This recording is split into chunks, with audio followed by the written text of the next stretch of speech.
Madame, Monsieur, bienvenue sur Tonosna TV. Voici les principaux titres de l'actualité nationale et internationale. Au CAF, une grève générale perturbe l'activité socio-économique. Signature d'un accord entre le ministère des Droits de l'Homme et le Centre pour la justice transitionnelle. À Zarzis, découverte d'un troisième cas de virus du Nil occidental. À Gbeli, des habitants incendient la direction locale de l'ONAS à Telmine. Et à l'étranger, au Mali, les rebelles menacent de frapper la France. Le gouvernement du CAF est paralysé ce mercredi 16 janvier suite à une grève générale qu'observent les habitants de la région. L'activité socio-économique est perturbée en raison d'une grève initiée par la direction de l'Union régionale du travail en protestation contre le désengagement du gouvernement d'appliquer des accords conclus avec l'UJTT et qui consistent à lutter contre le chômage et le soutien du développement dans la région. Tous les commerces et les institutions administratives et d'éducation ont fermé leurs portes, à l'exception des pharmacies, des boulangeries et des hôpitaux.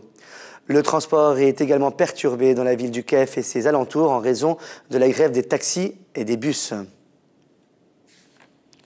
Le présentateur vedette d'Al Jazeera, Ahmed Mansour, est attaqué par des internautes tunisiens actifs sur sa page Facebook, et ce suite à l'interview que Mansour avait faite avec Ahmed Bennour, l'ancien secrétaire d'État de l'Intérieur de l'ex-président Habib Bourguiba dans l'émission Shahed al Asr. Dans cette interview, Bennour aurait accusé Bourguiba de pédophile pour avoir abusé de mineurs sans contrat de mariage. Les commentateurs sur la page ont accusé à leur tour Ahmed Mansour de monter une pièce ridicule pour détruire l'image de Bourguiba et de la femme tunisienne. Des commentaires traitant Ahmed Mansour de tous les noms, mais aussi le rappelant le rang de la femme tunisienne et les réalisations de Bourguiba ont été publiés en masse. Sami Adil, le ministre des Droits de l'Homme, a annoncé sur les ondes de Shams FM ce mardi 16 janvier qu'un accord a été signé entre son ministère et le Centre pour la justice transitionnelle. Il a affirmé l'engagement du Centre pour la justice transitionnelle de fournir un ensemble d'expériences dans le domaine technique au cadre du ministère et qui concerne principalement les domaines de la justice transitionnelle et la réforme des institutions et de la justice pénale. La direction régionale de la santé à Médine a annoncé hier, mardi 15 janvier, qu'un troisième cas du virus du Nil occidental a été enregistré à Zarzis. C'est un enfant âgé de 12 ans qui a été infecté par le virus et la direction régionale de la santé affirme avoir pris les dispositions curatives et préventives nécessaires à ce sujet. Dans la matinée de ce mercredi 16 janvier, un bus de la Société des transports de Tunis, Transtu, a dérapé à l'avenue Mohamed Bouazizi sur la route X à Tunis sans faire de victimes ni de dégâts matériels.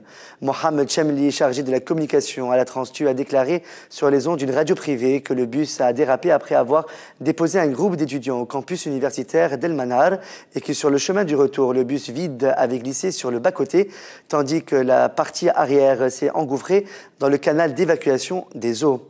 Le chauffeur du bus n'a pas été blessé.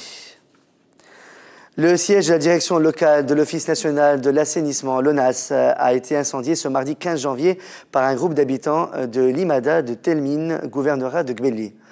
Des affrontements ont opposé ces citoyens aux forces de l'ordre qui ont usé du gaz lacrymogène pour disperser les protestataires. Les habitants de Telmine ont l'intention de poursuivre leur sitting au siège de la direction locale de l'ONAS jusqu'à ce que le gouverneur de la région leur parle et se plaigne de nuisances causées par la station de traitement située près de leur Imada. La blogueuse Olfa Riahi est ressortie satisfaite de son audition en tant que témoin dans l'affaire du Sheraton Gate hier, mardi 15 janvier, au tribunal de première instance de Tunis. Elle a dit avoir confiance en la justice et en les magistrats tunisiens et assuré ce qui s'est passé ce mardi au bureau d'instruction numéro 12 du tribunal sera retenu par l'histoire. Le ministre des Affaires étrangères, Rafiq Abdeslam, a indiqué hier, mardi 15 janvier, que la Tunisie coordonne avec la Libye en vue de la réouverture du point de passage de la Sejdir dans la délégation de Ben Gherden dans le gouvernorat de Médine, qui détient un poids économique et commercial important pour les deux parties, tunisiennes et libyennes. De nouveau fermé depuis le 14 janvier 2013 suite au décès d'un citoyen tunisien originaire de Ben Gherden tué par balle par des éléments libyens. Rafiq Abdeslam a ajouté en marge de la réunion du Conseil économique consultatif tuniso-européen que la diplomatie tunisienne est en contact avec la Libye et insisté sur la nécessité de traiter les problèmes en suspens. À l'international, les rebelles ont repris le combat au Mali, s'emparant de la ville de Diabali, à 400 km au nord de Bamako, tout en menaçant de frapper le cœur de la France, qui bombarde depuis 4 jours leurs colonnes et leurs positions, en leur occasionnant de grandes pertes. La chanteuse Adele a remporté le prix de la meilleure musique de film pour son hit Skyfall lors de la 70e cérémonie des Golden Globes. Le morceau composé avec Paul Epworth est la bande originale des dernières aventures de James Bond au cinéma. Elle a déclaré « Honnêtement, je suis sortie pour avoir une soirée à moi avec mon amie Ida. Nous sommes de nouvelles mamans. Nous sommes littéralement sortis juste pour nous offrir une petite soirée. Je ne m'attendais pas à ça. Merci infiniment. » C'est la fin de ce flash de l'actualité sur TonusNet TV. Merci de votre fidélité. Excellente fin de soirée sur TonusNet TV. À demain.